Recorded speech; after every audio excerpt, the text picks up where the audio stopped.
దేవునికి మహిమ కలుగునుగాక. సర్వాధికారి సర్వజ్ఞుడైన యేసుక్రీస్తు గొప్ప నామంలో మీ అందరికీ మా శుభాభివందనాలు తెలియజేస్తాను. దేవునికి స్తోత్రం. ప్రాముఖ్యంగా ఈ వీడియో చేయడానికి కారణం మతాల్ని విమర్శించడానికో మతాల్లో ఉన్నటువంటి మూఢనమ్మకాలని బయట పెట్టడానికో కాదు, కానీ యేసుక్రీస్తును నమ్ముకున్నాము అని చెప్పుకున్న ఆ సంఘం కొరకు మాత్రమే మేము ఈ వీడియో అందిస్తున్నాం. ఎవరి మనోభావాలు కానీ ఎవరిని కించపరచడానికి కానీ మేము ఈ వీడియో మాత్రం ఉద్దేశించట్లేదు. పరిశుద్ధ గ్రంథాల ఆధారంగా అలాగే చారిత్రకమైనటువంటి గ్రంథాలు ఆధారంగా మాత్రమే సమాజానికి కొన్ని విషయాలు తెలియజేయడానికి మేము ఈ వీడియో అందిస్తున్నాం. అనేకులు షేర్ చేయండి, సబ్స్క్రైబ్ చేయండి, ఈ వీడియో లైక్ చేయండి. దేవుని పనులు మీరు పాలిభాగస్తులు అవ్వాలని ప్రేమతో తెలియజేస్తా ఉన్నాం. క్రైస్తవ్యం అంటే ఎక్లీషియా, సంఘం అనగా బయటకు వచ్చిన వారు, క్రీస్తులోనికి వచ్చిన వారందరూ కూడా పిలువబడిన వారు, ఏర్పరచబడిన వారు అని అర్థం. వాస్తవానికి దేశాలు అనేటువంటివి దేశంలో ఉన్నటువంటి ప్రజలే దేశం. దేశం అంటే మట్టి కాదు, దేశం అంటే మనిషి అని ఒక పెద్ద ఆయన ఎప్పుడో చెప్పాడు. దేశం అంటే దేశాన్ని ప్రేమించడం అంటే అర్థం ఏంటి? దేశంలో ఉన్న మనుషుల్ని ప్రేమించడం అని అర్థం. దేశాన్ని ప్రేమిస్తున్నాం అని చెప్తారు, కానీ కొంతమంది మనుషుల్ని ద్వేషిస్తారు, మనుషుల్ని ప్రేమించరు. వాళ్ళు దేశభక్తి అంటారు చాలామంది. దేశభక్తి అంటే ఏమిటి? దేశంలో ఉన్నటువంటి సమాజంలో ఉన్న జనాల్ని, తోటి మనిషిని ఒకరినొకరు గౌరవించటం, ప్రేమించటం, ఆదరించటం, సపోర్ట్గా నిలబడటం, ఎవరిని పాడు చేయకుండా ప్రతి ఒక్కరికి మేలు చేయటం, కీడు అపకారములని తలపెట్టకుండా ప్రతి ఒక్కరిని కూడా వెన్నంటి నడిపించడం అనేది దేశభక్తి అన్న, దేశప్రేమ అన్న. ఇది పక్కతో చేసి మేము దేశాన్ని ప్రేమిస్తున్నాం అని చెప్పుకుంటున్నటువంటి అజ్ఞానులు చాలామంది భూమి మీద ఉన్నారు. వాళ్ళు అన్ని మతాల్లో కూడా ఉన్నారు. అయితే ఇక్కడ ఈ వాక్యం ఈరోజు మీకు అందించే వీడియో యొక్క ప్రాముఖ్యత ఏంటంటే, దేవుని సంఘం పిలువబడింది కనుక లోక సంబంధమైనటువంటి ప్రతి విధమైన పాపములో నుండి, లోక సంబంధమైనటువంటి అజ్ఞానంలో నుండి బయటపడటమే దేవుని సంఘం. లోకం చాలా మూఢ వ్యవస్థలో, అజ్ఞానంలో ఈ ప్రజలందరూ కూడా ఉండటం మనం ప్రపంచవ్యాప్తంగా చూస్తూ ఉంటాం. వాస్తవానికి దేవుని వాక్యంలో ఒక మాట మీకు జ్ఞాపకం చేసి కొన్ని చారిత్రాత్మక విషయాలు మీకు మేము తమ్లైన్ పెట్టిన దానికి మీకు జ్ఞాపకం చేస్తాను. క్రైస్తవులు అన్య ఆచారాలు కానీ అన్య సంప్రదాయాలు కానీ క్రైస్తవ సమాజం అనేటువంటిది ఆచరించవచ్చా అనేటువంటి ఒక విషయాన్ని మీకు జ్ఞాపకం చేస్తాను. ఎఫెసీయులకు రాసినటువంటి పత్రిక 4వ అధ్యాయం 17లో, కాబట్టి అన్య జనులు నడుచుకున్నట్లు మీరిక మీదట నడుచుకునవలదని ప్రభువునందు సాక్ష్యమిచ్చుచున్నాను.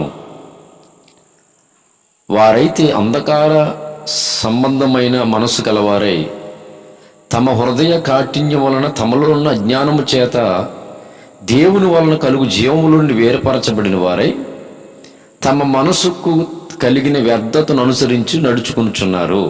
చూడండి, ఇక్కడ దేవుడు భక్తుడి ద్వారా, పరిశుద్ధాత్మ ప్రేరేపణ ద్వారా ఏ మతాన్ని కానీ కించపరిచినట్లు ఇక్కడ బైబిల్ గ్రంథం రాయబడదు. బైబిల్ గ్రంథం 66 పుస్తకాల్లో ఉన్నటువంటి జ్ఞానం ఏమిటంటే, పిలువబడిన వారికి, ఏర్పరచబడిన వారికి హెచ్చరిస్తున్న సంఘానికి, ప్రపంచంలో ఉన్న సంఘానికి చెప్తున్న మాట కేవలం అమెరికాలో ఉన్న సంఘం కొరకు, భారతదేశంలో ఉన్న సంఘం కొరకు కాదు. ప్రపంచంలో ఉన్న క్రైస్తవ కొరకు చెప్తున్న మాట ఏంటంటే, మీరు అన్య జనులు నడిచినట్లుగా నడుచుకోకండి అని చెప్పాడు. ఇంతకీ వాస్తవానికి ఎవరు అన్యజనులు? భారతదేశం అనేటువంటిది చాలా గొప్పది. భారతదేశం నాగరికత నేర్పినటువంటి దేశం ఇది. చాలా గొప్ప దేశం ఇది. భారతదేశంలో ఎలాంటి ఆచారాలు కానీ సంప్రదాయాలు కానీ ఏమీ లేవు.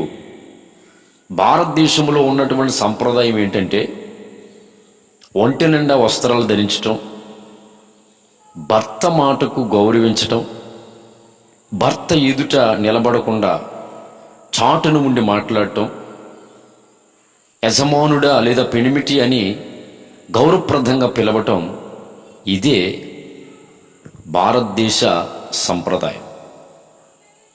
భారతదేశ సంప్రదాయాల్ని మీరు గౌరవించట్లేదు క్రైస్తవులు అని చెప్పి చాలామంది సోదరులు అంటూ ఉంటారు. కానీ వాస్తవానికి ఈరోజు ఈ దేశంలో ఉన్నటువంటి ఈ సంప్రదాయాలు ఇవన్నీ కూడా ఒక దేశానికి సంబంధించినవి కావు. ఇవి మన భారతదేశానికి సంబంధించినవి కావు.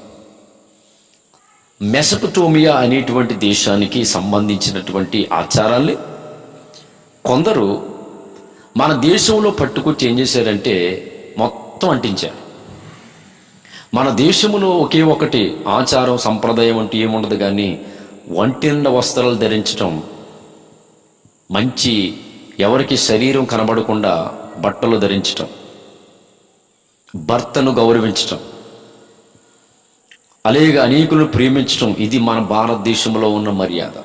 ఇది ఏ కల్చర్లో ఉండదు. ఓన్లీ మన భారతదేశంలోనే గొప్ప సంస్కృతి ఉంది. అయితే మొత్తం మీద ఆయా దేశాలకు సంబంధించినటువంటి మెసపటోమియాకి సంబంధించిన ఈ బబిలోన్, నిమ్రోదు అనేటువంటి వాడి వద్ద నుంచి ఈ ప్రపంచంలో ఉన్నటువంటి ఈ యొక్క పరిస్థితులన్నీ కూడా ఎక్కడికి వచ్చి పడ్డాయంటే భారతదేశంలో కొంతమంది తీసుకొచ్చారు. అయితే తీసుకొచ్చినటువంటి ఈ సంప్రదాయాలు దేవుడు ఏం చెప్తున్నాడంటే, నేను మిమ్మల్ని నిర్మించాను కనుక, మిమ్మల్ని ఏర్పరచుకున్నాను కనుక మీరు మనుషులు కల్పించినటువంటి ఆచారాల సిద్ధాంతాలని మీరు అనుసరించకూడదని ప్రభు స్పష్టంగా చెప్పాడు. అందుకే మనిషి ముందు ఆచారం ముందంటే మనిషి ముందు, తర్వాత ఆచారం వచ్చింది. మానవుడు ఆదాము అవ్వలు పుట్టినప్పుడు ఆచారం లేవు. తర్వాత వచ్చిన మానవ జాతులు ఎక్కడ కూడా ఎటువంటి ఆచారాలు ఏమీ లేవు. ఇవన్నీ కొంతమంది కొన్ని సంప్రదాయాల్ని, ఇవన్నీ కొన్ని మతాలకి పట్టుకొచ్చి పెట్టారు. అయితే అది వేరే విషయం అనుకోండి. క్రైస్తవ్యం ఈరోజు ఆచారాలు ఆచరించి వచ్చారు. ఈ దేశంలో ఉన్నటువంటి మనందరం క్రీస్తును తెలుసుకున్నటువంటి మనం, క్రైస్తవ్యాన్ని అంగీకరించినటువంటి మనం, మనుషులు పెట్టినటువంటి వాటికి లోబడాలా, లేదా సృష్టికర్త అనేటువంటి ఒక దేవుడు ఉన్నాడు, ఆయన చెప్పినట్టు నడవాలా? మీరు ఆలోచించండి.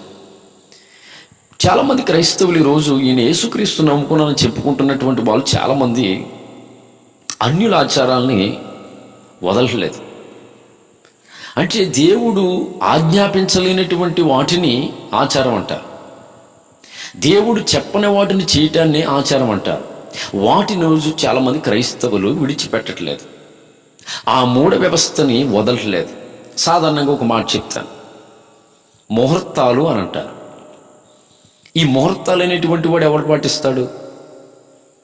ఎవడైతే భయపడతాడో, ఎవడైతే సృష్టిలో ఉన్నటువంటిది ఏదో వచ్చినా మీద పడిపోతాదో ఆల్వే మంచి ఏంటో చెడు ఏంటో అని ఆలోచిస్తూ ఉంటారు. కానీ వాస్తవానికి ఈ సర్వ సృష్టి అంతా కూడా ఒక దేవుని వల్లే నిర్మించబడి, ఈ సృష్టిలో ఉన్నటువంటి సమయం అంతా కూడా నిర్మించింది ఎవరంటే ఆ దేవుడే.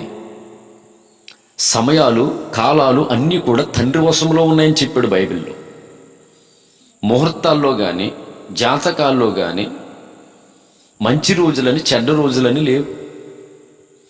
సమస్తాన్ని మంచిదిగానే చేశాడు దేవుడు. నువ్వు చేసుకోవడంలో ఉంటుందేమో కానీ మంచి చెడ్డ అనేది సమయాల్లో కానీ కాలాల్లో కానీ ప్రకృతిలో కానీ మంచి చెడ్డ అనేది లేదు. మనుషులు నడిచే ప్రవర్తనే మంచి చెడుని మీద ఆధారపడి ఉంటుంది తప్ప సృష్టిలో మంచి చెడు అనేది లేదు. సృష్టిని దేవుడు మంచిగా చేశాడు. సృష్టిని దేవుడు అద్భుతంగా చేశాడు. అందుకే దేవుడు ఏర్పాటు చేసినటువంటి సమయాల్ని మనం మంచిది కాదు, ఫలానా ఈ టైం మంచిది కాదు, ఈ ఫలానా టైం మంచిది కాదు, ఈ ఫలానా టైం అనేటువంటిది మంచిది అనేటువంటి ఈ మూఢ వ్యవస్థ అనేటువంటి క్రైస్తవుడిగా నీవు అనుసరించకూడదు. ఎందుకంటే సమస్త కాలాలన్నీ దేవుడి చేతిలో ఉన్నాయి. ప్రతిరోజు దేవుడు నిర్మించిందే. మంగళవారం మంచిది కాదు, శుక్రవారం మంచిది కాదు అని చెప్పి నీవు దేవుడు నిర్మించినటువంటి రోజుల్ని తప్పని చెప్పడానికి అవకాశం లేదు. దేవుడు నిర్మించినటువంటి సంవత్సరాలు, నెలలు, సమస్తం కూడా అన్ని మంచివే, కానీ ఇవి మంచిది కాదు అని చెప్పడానికి నీకు అవకాశం ఇవ్వలేదు దేవుడు. అందుకే క్రైస్తవేమా, నీవు దేవుని వాక్యాన్ని వ్యర్థం చేస్తావా? దేవుని వాక్యాన్ని నాశనం చేస్తావా? దేవుని వాక్యం వల్ల సమస్తమంతా కూడా వచ్చింది కదా. దేవుడు శక్తివంతుడు కదా. నిన్ను నడిపించి పోషించి పుట్టించింది ఆయనే, నడిపించింది ఆయనే, చివరికి మరణం వరకు నడిపించేది కూడా ఆయనే కదా. అటువంటిప్పుడు నీకు ముహూర్తాలు, నీకు మంచి రోజులు, నీకు చెడ్డ రోజులు ఏమిటి? నువ్వు నికరంగా భక్తి కలిగి ఏడిస్తే నీకు దేవుడు గొప్ప కార్యాలు చేస్తాడు. ఎందుకంటే సృష్టి బలమైందా, సృష్టికర్త బలమైనవాడా? సృష్టి బలమైంది కాదు, సృష్టికర్త బలమైనవాడు. సమయం బలమైంది కాదు, సమయాలు నిర్మించిన దేవుడు బలవంతుడు. రోజులు బలమైనవి కాదు, రోజులను ఏర్పాటు చేసిన దేవుడు బలవంతుడు. సంవత్సరాలు బలమైనవి కాదు, ఈ సంవత్సరంలో అది చేయకూడదు, ఈ నెలలో ఇది చేయకూడదు అని చెప్పేసి ఇంకా అజ్ఞానపు క్రైస్తవ్యంలో కానీ ఉంటే, నీవు విడిచిపెట్టినటువంటి ఆచారాల జోలికి ఇంకా వెళ్తే, దయచేసి మళ్ళీ చెప్తున్నాను, నీవు మళ్ళీ ఆ మతంలోకి వెళ్ళిపో. లోక సంబంధంగానే బ్రతుకు, క్రైస్తవ్యంలోనికి రాకో. నిన్ను ఎవడు రమ్మన్నాడు? ఆచారాలు విడిచిపెట్టలేనటువంటి క్రైస్తవులు ఎవడైనా సరే మీరు సంఘానికి వెళ్ళకండి, వేస్ట్. మీరు మళ్ళీ వెళ్ళిపోండి. మీ వల్ల ఏ ప్రయోజనం లేదు. దేవుని కొరకు నిలబడేటువంటి వారు అందుకే వాళ్ళు చెప్తున్నారు 50-50గా ఉండకూడదని చెప్తున్నారు. అందుకే క్రైస్తవుడు 50-50గా ఉండకూడదు. ఏదో ఒక దారికి చెందుండాలి. విడిచిపెట్టేసినటువంటి దాని జోలికి ఏమట్టు కాసేపేమి ఇటు ఉన్నావంటే నువ్వు క్రిస్టియన్ కాదు, నువ్వు నాన్ క్రిస్టియన్. అదొక వేషధారివు. నువ్వు క్రీస్తుకు పనికిరావు. అందుకే చెప్పాడు, వెచ్చగైనా ఉండు, చల్లగైనా ఉండు అని చెప్పాడు దేవుడు. అటు ఇటు ఏడ్చేటువంటి వాళ్ళు ఎప్పుడు కూడా మీరు దేనికి పనిచేయరు. మీరు అసలు సంఘానికి వెళ్ళకూడదు, మీరు వేస్ట్. మీరు ఈ వాక్యం వింటున్న దేవుని ప్రజలు ఎవరైనప్పుడు కూడా క్రైస్తవులుగా మీకు చెప్తున్న మాట, క్రీస్తులోకి వచ్చిన వారందరూ కూడా సృష్టికర్త అయినటువంటి దేవుణ్ణి నమ్మినవారు. మీరు ఆ సృష్టికర్తని దేవుణ్ణి నమ్మిన వాళ్ళైతే మీ విశ్వాసం, మీ నమ్మకం దేవుని వాక్యం మీదే. దేవుని వాక్యం ఏం చెప్తుందో దాన్ని చేయి. దేవుని వాక్యం ఎక్కడైతే ఆగిపోమందో అక్కడ ఆగిపో. కాబట్టి మూఢ వ్యవస్థను విడిచిపెట్టి, నీ మనస్తత్వాన్ని విడిచిపెట్టి దేవుని మీద ఆధారపడి జీవించండి. ఆమేన్.